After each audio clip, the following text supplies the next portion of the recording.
A delegation from the steering committee of the Save Our Cancer Services campaign in Sligo have just emerged from a meeting. A meeting was called by Gael and was represented there by Sligo North Leitrim Deputy Tony McLaughlin. Ladies and gents, how did the meeting go? Was it a worthwhile meeting for you? Was there good news? No, not really. No, there wasn't. Not really. No. It was just an informative meeting, really. And was that what you were expecting? Well, it was an answer to the letter that the committee actually posted on Saturday. Wasn't it Saturday? The vigil. We posted off a letter, and basically, it's just a reply to that. He called us in there this morning to show us all the information, all the letters he has written to James Riley, and all the replies. But we're not disappointed. We did expect something. We thought that we were going to get some answers. So you've seen the replies from the minister? Yes. Well, he has no actually replies from the minister. Everything that he has got from the minister is verbal.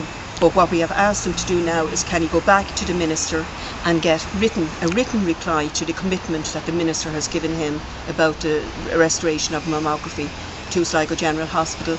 And the other thing is that we are very happy in one sense that there is a new man has been appointed now. He's the manager of the Galway Hospital. Bill Maher. Bill Maher. And he is an appointee of James Riley. So. And is he HSE? He couldn't tell us. He couldn't tell us. Was there anybody from the HSE here this morning? No. Was there anybody from the higher echelons of Fine Gael? No. Right, because the impression that was given by the information coming out that it was going to be a very surprise meeting. This only came in on Saturday, I believe. Yeah, well, we were asked to meet, and what day would we want to meet? So we said Monday, because we thought we had, we got together and we said, well, Monday would suit us all.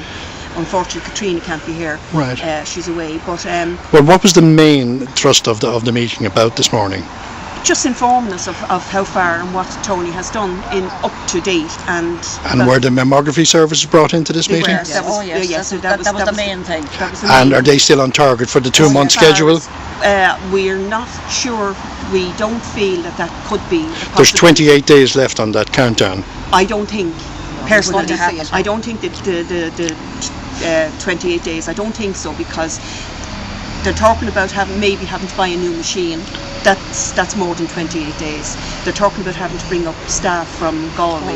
That hasn't been actually set in stone yet. So basically this morning it was just information, no confirmation of anything. I think on the issue, this issue of the staffing and the machine,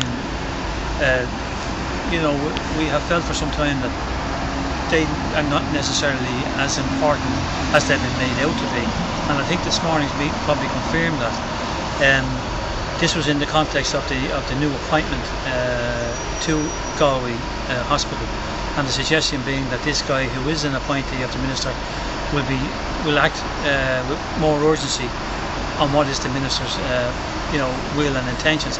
And once again, I think it has to be emphasised that we have been reassured that the minister himself is still committed to returning mammography, and the issue with regard to obviously the major issue regarding the cancer services, we reminded Fine Gael that earlier this year Minister Riley committed. He actually said in an interview, to paraphrase him, that the door was still open with regard to the returning of the services, and that he would make a decision by early summer. Now we're just gone past midsummer. So it's important now that Minister Riley comes back to the constituency here and tells the people what that decision is, and it's obviously in that context we saw the meeting. But Jim, was that statement not contradicted by Dr. Riley? The cancers are. I was going to comment on that. There is an issue. We understand from our own sources that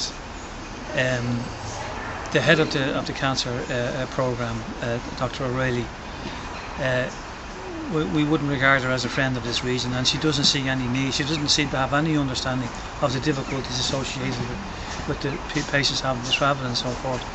So there's no urgency, certainly on her part, to accommodate the people of the region. And we do understand that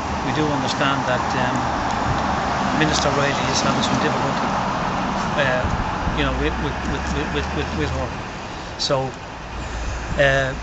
it remains to be seen what in actual fact comes out of it, if we get a meeting with him or if we get something in writing. But the situation with regard to Mr. Riley, it has to be hardened up some way. We can't go on just being given messages from him, and we need. Right.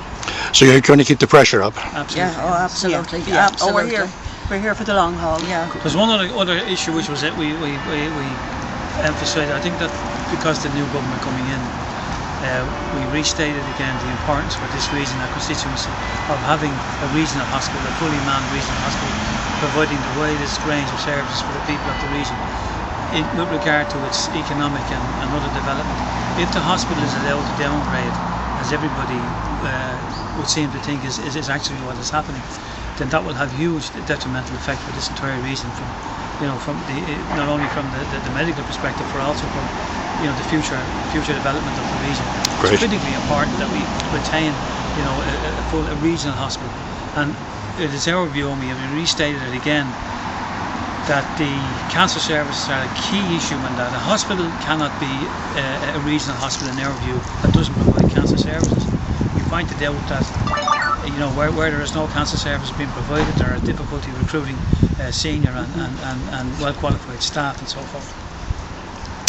Okay. Thank you very much for your time, ladies and gentlemen.